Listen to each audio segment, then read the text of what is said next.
Well, I think there's a couple of things. Number one, having a good mentor, which is most my dad. My dad told me you can do anything you want to do if you put your mind to it. So that always, the fact that you have some confidence in yourself that you can do things is really important for people to have. If they want it, they can go get it. So that was one thing. The other thing is I had business skills from my family. They taught me a lot of the basics. Most importantly, how to treat people. So my value proposition is it took me 30 years to get where I am. It could take less than 10 years to get them where they want to be, because I'm going to give them all the roadmap that I had in addition what the franchise typically gives you. The following is brought to you by Thryv, the end-to-end client experience platform that helps you get the job, manage the job, and get credit.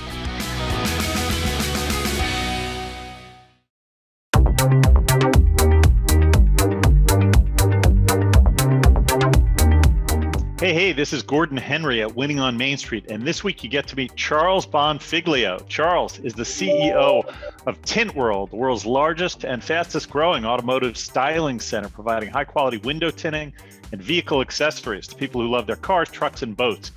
Charles has an amazing entrepreneurial story, from starting out learning in the clothing business from his father in Brooklyn to moving into the auto business and eventually running one of the most successful franchise businesses in the entire US, based out of Florida. Today, Tint World has over 80 stores and has begun growing internationally. Has been named to Entrepreneur Magazine's top 500 franchises every year, I think, since 2015. Welcome, Charles. How are you today? I'm doing great. So excited to have you on the show. You really do have an amazing entrepreneurial story, which I think will be of a lot of value to people who are listening, who are either on their entrepreneurial journey or just considering it. So let's start with, kind of the origin story, how you got started and began your path to today. What was it like growing up in the Bonfiglio family and getting to where you got to? I'm a kid from Brooklyn. I grew up in Brooklyn as a teenager. My parents had a small business, a clothing factory. They had, women and sewing machines from the neighborhood that would work, and he would work with, contractors and brands like, Norma Kamali, Jeffrey Bean. They used to send us to work, and they used to sew it and put it in boxes and press it and bag it and ship it, and we did the labor for it. A lot of that stuff's got offshored in the 80s, 90s and beyond to China and stuff like that, but there's still some high quality stuff made in the US. But at that time, that's what I really learned. I go to school, I'd get off of school, I go to my dad's shop, and he would show me, he taught me how to deal with people, how to communicate with people, and also how to work with my hands. So I learned the ins and outs of small business just from my family. So what happened then? You were a kid growing up in this business, and then you went into business kind of for yourself, but at first it was working under your father, right? Or sort of launching into clothing with his help. After I got out of high school, the options were you go to college, which I didn't even know much about. Like, I was young, I was in Brooklyn, and then they had, get a job. And my father was like, listen, why don't you I have so much work coming in, why don't you open up a factory? I'm like, okay, so I went out and I opened up a factory. He helped me get a few machines. He gave me a few of his employees that already knew me from growing up, and I started working with it. I did pretty well. But I told him, I said, Dad, the only way I really want to do this is if I can do and build something like Calvin Klein has. I want to have my own brand. And that's what I told him. And he says, well, Charles, I don't know nothing about that. I'll help you the best I can, but let's get you in business and start making money. And if you want to build that, you can. And that's kind of what we did. We started from there. So what happened from moving out of the clothing business? Why did you leave the clothing business and move where you moved to? Because that's a great question. And so I always, my father was awesome. He was a good businessman, but he could only take me as far as he knew. And so at that point, I told my dad, I said, Dad, I really want to move down to Florida, and I want to open up an aftermarket accessory business, an auto shop. And he says, yeah, you want to do that? I said, Dad, I know a lot about it. I learned from you this business, but I learned from my friend's older brother, all this other stuff, and I love that business. So if I can make money at it.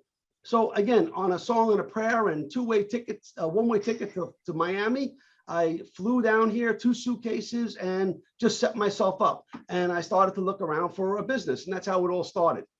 So for someone listening who thinks, I want to become a franchisee, what's the thought process of becoming a franchisee, and how does someone actually become a Tint World franchisee?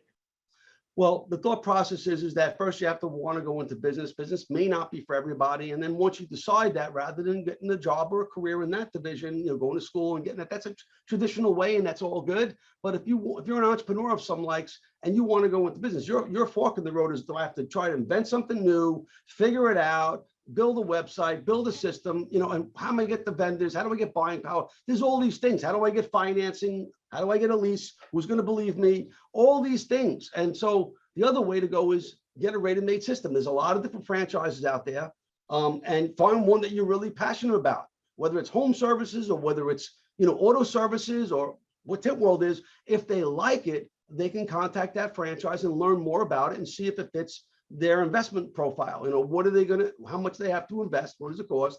What's the potential upsides? What they can get out of it? Can they open multiple licenses? Can they grow it and be a lifestyle brand and part of that brand? You don't have to waste time figuring it out. You're just leveraging a system that they've already built and it's operating, and they give you vendors, they give you marketing, give you support, they give you all the systems that it would take you years to figure out otherwise. And that's what I found. They really helped me. And along the way, I got an expert in that brand. And so I couldn't do the same brand. I want to do something different. Hence, this is what I really saw. This is what I always wanted to do. And I'm really enjoying helping people get into business and optimize their success. I'm curious to ask you about your systems and technology for the business. Our parent company, Thryv, builds a CRM system for small businesses, sort of like a Salesforce or HubSpot, but for smaller businesses. And I know you have some interest in technology. I've read about that, and you've mentioned it a couple of times. Talk about the systems that kind of undergird what goes on at Tint World. So as you probably know, you're in the software development. There is no one system that is perfect at everything. They have a sweet spot in some areas, and they may excel in some areas, but some areas, for whatever reason, they lack. So that's where you have these API integrations or other ways that you can connect your various platforms. So we have everything for the franchisor as well as the franchisee. So every franchisee gets their own CRM, their own drip mail marketing campaign, their own text messaging, their own online appointment scheduling. We have a certain amount of marketing that we do for them to get those leads in for those customers. So there's a lot of that. We help them with social media. We have another social media platform that allows them to either on the fly post at all the different platforms we set up for them, or actually, just do one at a time.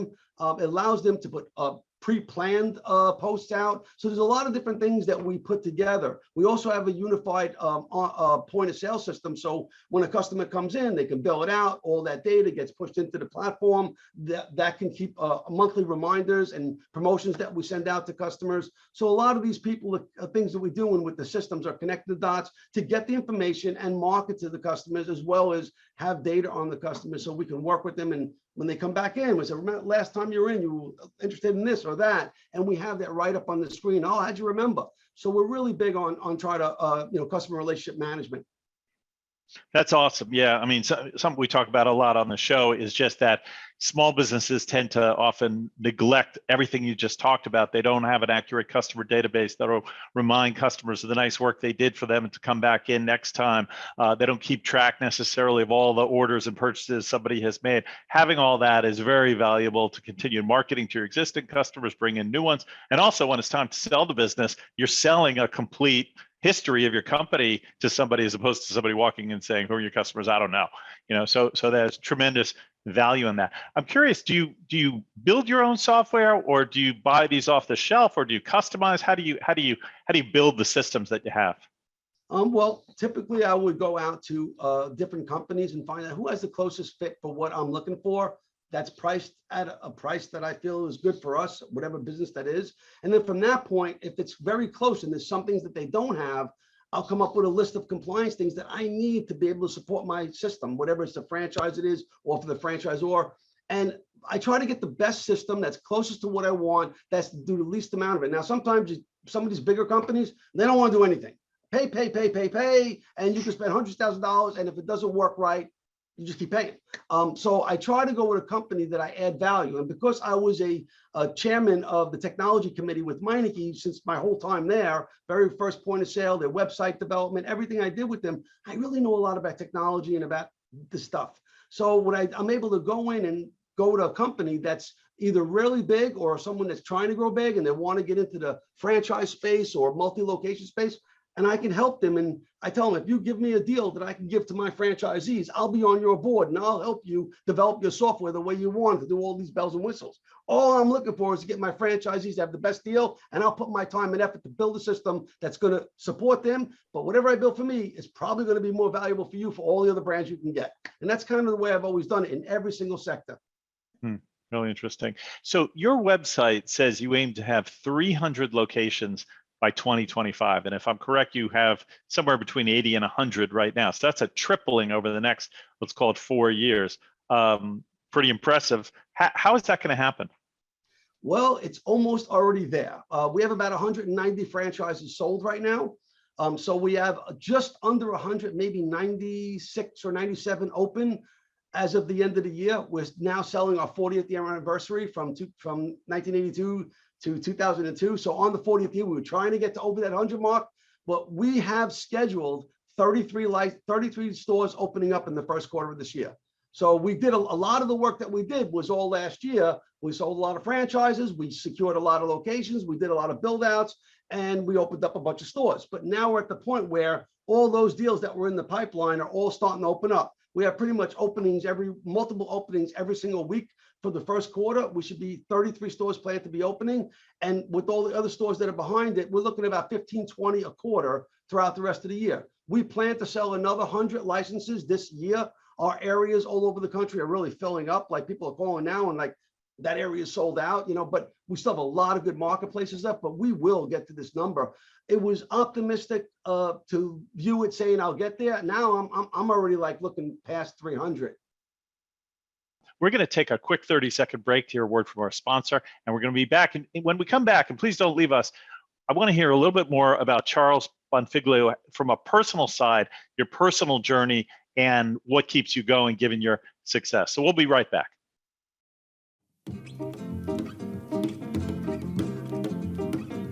Hey everyone, this is Corey from SB Pace, and I'm a co-host of BizQuick podcast and Defeat the Chaos radio show on the Voice America Business Channel. We had a great time recording our episode of Winning on Main Street with Gordon, which aired on January 13th. If you're looking for some quick and actionable tips for your small business, be sure to check out that podcast with Gordon and our other content, which you can find on sbpace.com. So Tint World's an amazing story, Charles, and congratulations on all you've achieved. And I'm curious now to just sort of back up the camera a little bit on, you're such you've lived the life that many people want to live. You incredible entrepreneurial journey, and obviously lots of success. You're now the CEO of a real recognized brand. It sounds like your father played a big role in your sort of formation, but can you attribute anything in particular to what allowed you to have the success you've achieved and put you on that trajectory to, where you are today? Well, I think there's a couple of things. Number one, having a good mentor, which is always my dad. My dad told me you can do anything you want to do if you put your mind to it. So that always, the fact that you have some confidence in yourself that you can do things is really important for people to have. If they want it, they can go get it. So that was one thing. The other thing is I had business skills from my family. They taught me a lot of the basics. Most importantly, how to treat people. I mean, we have our franchise company is comprised of all people that never knew anything about franchising. Our marketing department, our training department, our sales department, they all came in from some other industry, and I trained them because I don't really want to be a typical franchise. We have a culture that we're like family. Our franchisees are extended family, and we help them way beyond just the day-to-day process of their business. And we want them to know that they can talk to us. And when they're ready to get to the next level, even if they have a baby and we send them a gift and we want to help them, how do you set up your 529 plan for your kid to go to college? We consult, because I've done this my whole life and it took me a lot of time to learn this. So my value proposition is, it took me 30 years to get where I am. It could take less than 10 years to get them where they want to be, because I'm going to give them all the roadmap that I had, in addition what the franchise typically gives you. What would you say are your habits? I'm always interested to know, for successful people, what's your habit? Is it just get in early and leave late? Do you have a certain personal routine? Do you work out? Do you eat certain ways? What are your habits? Well, those are really good ones. I do get early. I'm the first one in the morning and the last one to leave at night. I love what I do. So I like getting in the morning when my juices are flowing and there's nobody else here. I can really get my day started, planned out. Sometimes there's big projects I can really bang out in a few hours before anybody gets here. So I'm usually in by about 5:30 every morning.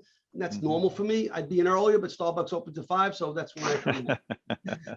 That gets me going. And then my people start coming in around 8 o'clock. I have a staff that comes in at 8 and another second shift that comes in at 9. I stagger the hours for them because we have stores on the West Coast, so some people stay later. But all day long, my job is to basically, after I get my work done when nobody's here, as they come in, to make sure all the departments are well supported. Whether it's the marketing, the technology, I literally make my rounds and I work with them. And I have staff that I directly report to, and I want to make sure it's not about how much work they got done. It's what are you stuck on that I can help you with? What do I have to do? Is it whatever it is, I want to move the needle, and I'm always giving more plans, but I don't want to give them more than they can handle because that distracts them. I can give them a lot. So that's kind of one thing. I also split my my company into two, where everybody that's inside working is the people that I love, I care for. They have heart and soul into the business. They know our biggest goal is to make sure franchisees are successful. Everything that's technical or anything that doesn't need to be, socialized or humanized, it's outsourced. So any kind of paid search or certain digital marketing or certain things that we do that are not dear to the brand, I don't really need that. A call center, whatever it is, I can do that outside. So I keep my people on the things that's the heart and soul of the company, and anything that's functional or technical, I can outsource. Got it. It sounds like everything has gone extremely well for you over the years, and yet most entrepreneurs I know have challenges along the way, stumbles, and sometimes more than just a few stumbles. If you look back over your time at Tint World, anything in particular pops out to you as, things that went wrong where you felt, oh my God, this may not work out the way I expected it to? I've had obstacles, and to me, almost anything except for your health is an obstacle, and it's a learning curve. So I've had times where I've, my biggest buildings that I would invest into, the city said, no, you can't put it there. And I literally had, tons of money into this thing. So I'd have to go and, work with the city and hire an attorney and go meet with them. And I really wasn't, prepared for that, so as that got tougher. So there's times that it took me 3 years to get a city approval. I was standing to lose a few $100,000 on my deposits. So those kinds of things happen. Luckily, I always found a way. I'm really relentless on figuring out a way, to the point where I did something unorthodox. I went to the community that was in that particular development, and they had a meeting that night, and I registered to be at the meeting. So my wife and I and our architect went in there with the attorney. There was about 200 people in this room, and I got in front of them and I told them, my name is Charles Bonfiglio. This is my wife, Jeanette. We've opened up other stores before. We're building a beautiful community. It's got a child play center. It's got this, it's got that. We did traffic studies on the desire and the need for a business like this near it. And I presented to them. They took a vote, and one person said, well, you're on like a little lake by where our community is. Would you put palm trees along the lake for us so we can see? I looked at my architect. He goes, yeah. I said, okay. So I spent 20 grand on palm trees, but I got in. That's a funny story. That's great. Well, it shows that you've had to deal with a lot of different people along the way to get where you did. And I guess every successful business person has to do that. Well, Charles, thanks for stopping by today. It was really great for you to be on the show and to share the story of your personal journey as well as the incredible company you built. Well, thank you, Gordon. It was a pleasure meeting you today. And if you enjoyed this podcast, please tell a friend or colleague to subscribe, and please leave us a 5-star review. We'd really appreciate it. Until next time, make it a great week.